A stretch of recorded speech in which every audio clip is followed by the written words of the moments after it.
6-7 mecs armés, ils ont tous des fusils d'assaut. En Haïti, lorsqu'on dit gang, on voit les mauvaises versions. Des gens qui pillent, qui volent, qui violent. Et nous ne sommes pas des gens malhonnêtes. On est des révolutionnaires puisque nous combattons pour des choses justes. Il faut être un gars, hein. C'est violent, hein. C'est pas un peu violent, c'est la fête de la correction. Là, il y a un gamin qui doit avoir maximum 11-12 ans, qui a un fusil mitrailleur avec lui. Tu peux lui demander quel âge il a? Quel âge ou bien? 14 ans? Ils me disent qu'il a 14 ans, moi je pense qu'il est un peu plus jeune. Et ils nous emmènent dans une de leurs bases sur la route 1.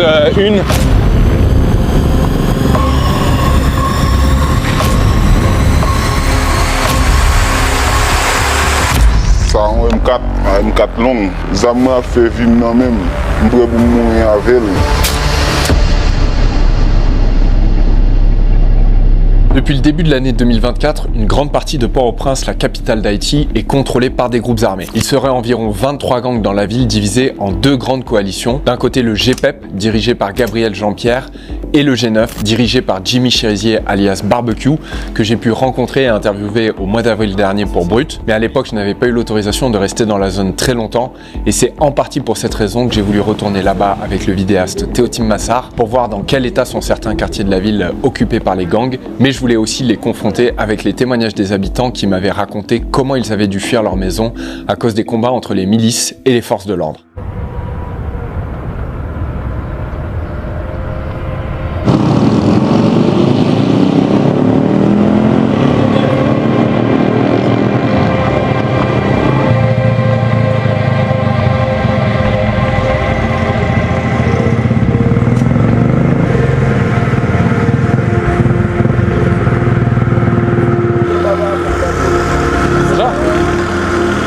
Là, il y a 6-7 mecs armés à ce checkpoint, ils ont tous des fusils d'assaut.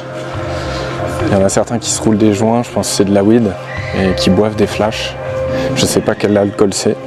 Donc on va être un tout petit peu vigilant, surtout quand ils manipulent les armes.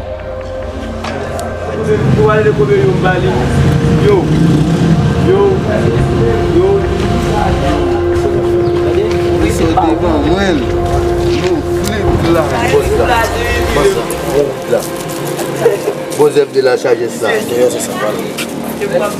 Elle vient d'où la marijuana d'ici? Oui.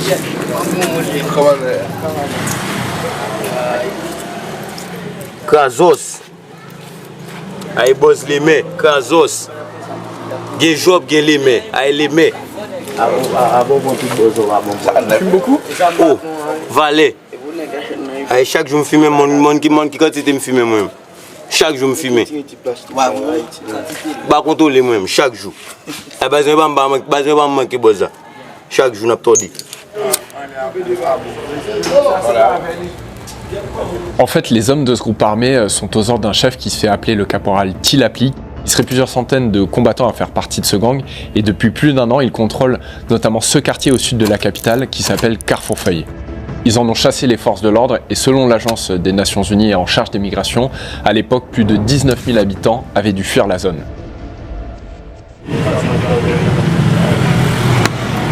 Tu peux leur demander c'est quoi qu'ils boivent comme alcool? La saucie? C'est quoi? La saucisse, c'est un mélange de clairin blanc avec une feuille qu'on appelle asso aussi. Asso aussi. Ok. Ok, une feuille naturelle. Ouais. Ok. On mélange ça. Lorsqu'on mélange ça, ça devient amer. Ouais. Très bon. Même si vous avez de la fièvre, que ça est bon pour la santé. Ok. Alors nous prenons plaisir à boire ce genre de mélange. C'est fort? C'est vraiment fort et c'est vraiment délicieux. Ça vous arrive d'en boire avant potentiellement d'aller au combat ou vous en buvez pas, c'est trop dangereux? Bien sûr, c'est comme de l'eau pour nous. Ça augmente la force chez nous. Parce que c'est notre boisson préférée. C'est comme un trophée pour nous. Lorsque nous boirons de la sauce.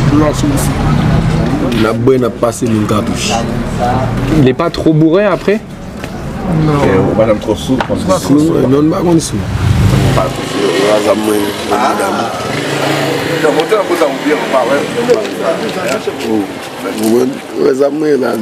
La mettre des motos là, on va 6 ans là. Artiste mieux du moins, ma dit. Artiste mieux. Après cette séquence, on s'est mis un peu à l'écart avec un gars qui se fait appeler Matador. Il a été libéré de la prison de Port-au-Prince par les groupes armés au début du mois de mars 2024 et maintenant il est porte-parole de son gang et il voulait m'expliquer pourquoi ils ont décidé de prendre les armes.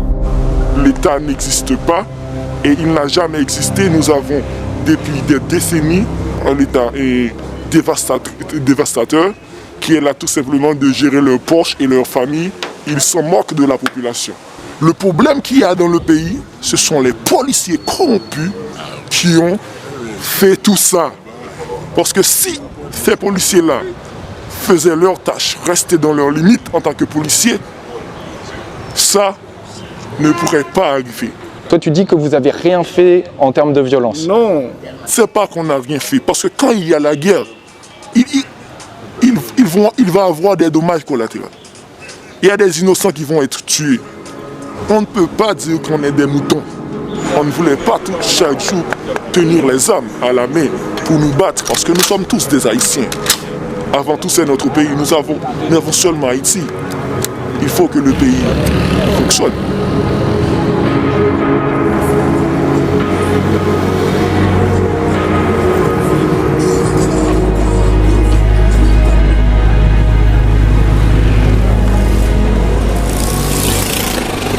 Donc là je suis pas loin de l'entrée en fait du quartier. À 400 mètres au bout de cette rue, c'est en fait la partie contrôlée par les forces de l'ordre.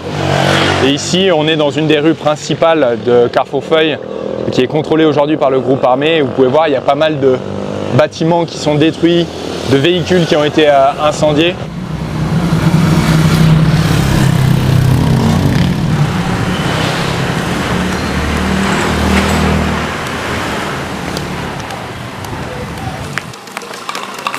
Il y a les policiers corrompus qui contrôlent là-haut. Et nous, on est obligés de mettre un poste ici pour contrôler ces policiers-là, pour qu'ils ne vont pas envahir notre population pour mettre du désordre. Et là, c'est notre deuxième chef qui est en train de s'asseoir afin de contrôler toutes ces zones-là pour mettre de l'ordre. Il y a combien d'hommes armés comme ça dans votre groupe? Dans notre groupe, il y a beaucoup d'hommes armés. Parce que c'est une raison stratégique. Il ne faut pas dévoiler le nombre, mais nous sommes beaucoup. C'est quoi la moyenne d'âge des gens dans ton groupe? S'ils ont l'air jeunes, les gens que j'ai déjà pu voir. L'âge moyen, c'est de 18 ans, 19 ans, 20 ans, 25 ans. Est-ce qu'il y a des adolescents de 17 ans, 16 ans? Pas vraiment. Pas vraiment, parce que s'il y a des adolescents, c'est que le chef ne savent pas.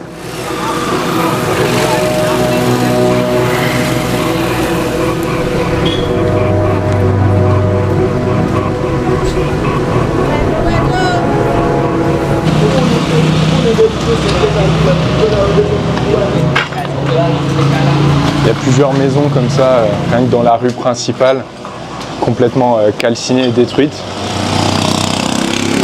Alors il y en a beaucoup, la majorité c'est des vestiges des combats qu'il y a eu entre le groupe armé et la police.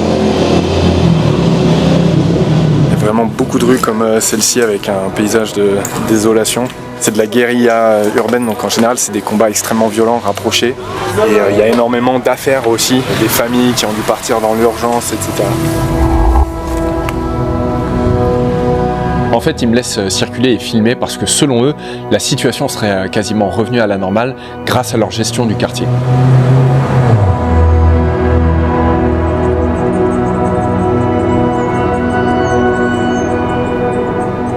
Dès qu'on s'éloigne de la rue principale où les gens passent, il n'y a pas grand monde dans les rues, hein. C'est vide. Hein. Non, c'est pas assez vide parce qu'ils sont peu, ils sont restés dans leur maison. Et ils vont sortir lorsqu'ils vont acheter quelque chose à manger. Oui, mais tu vois, quand tu vas dans les quartiers où il y a la police, il y a du monde partout, tout le temps.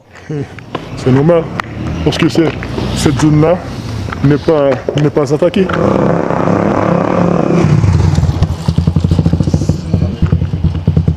De l'autre côté de cette feuille. Là, tout à l'heure, tu sais, on parlait des armes. Comment vous les obtenez, ces armes? Comment vous les avez eues? Tu me disais c'est l'État qui vous les a données, mais ça veut dire quoi? Et les gens corrompus. Encore là, aujourd'hui? C'est des gens corrompus qui vous fournissent les... Bien sûr, dans tout le monde, il y a des marchands d'armes. Ce sont des gens très puissants. Mais comment vous les achetez, du coup? Avec quel argent vous les achetez? Avec l'argent des politiciens corrompus. Parce que